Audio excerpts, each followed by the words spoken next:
Have you ever come across a cold-hearted man? At first glance, they seem distant, detached, even heartless. But have you ever stopped to wonder why? The truth is, no man is born cold-hearted.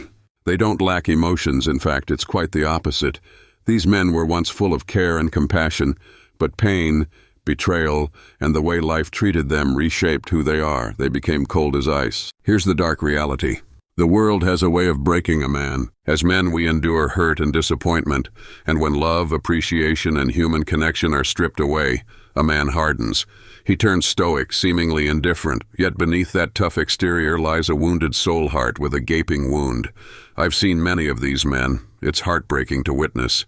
And here's the thing, you might be one of them without even realizing it. I know because I was once that man. My story. Today, we have over 1 million subscribers, people from all over the world showing love and support. But my journey didn't start here. As a boy, I didn't grow up in a loving home with 2 caring parents. My childhood was filled with violence, and I saw things no child should ever see. It turned me cold. For years, I cared about nothing and no one. I know many of you can relate. You've experienced something so painful that it hardened your heart. Why does this happen? It's a defense mechanism. Psychologists call it avoidant attachment style. It's when you keep others at a distance to avoid pain, betrayal, or trauma. You've heard of soldiers who return from war cold-hearted, detached. They've seen unimaginable horrors and shield themselves from the world. But it doesn't take a battlefield to create a cold heart.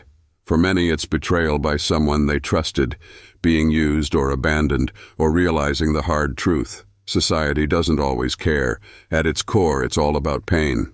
It can happen to anyone, even you. No matter how strong or kind you are, everyone has a breaking point.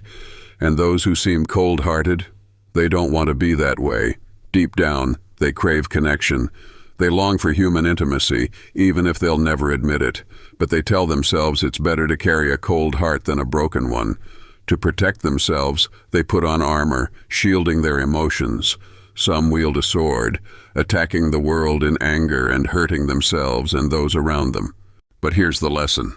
Both the shield and the sword have their place. You must know when to lower your guard, trust others, and show kindness. And you must also know when to defend yourself or stand your ground. The strongest men strike a balance. They use their dark emotions when necessary, but remain warm, compassionate, and kind. They accept their scars, work to heal, and master their emotions. Because if you don't heal from what hurt you, you'll bleed on those who didn't cut you.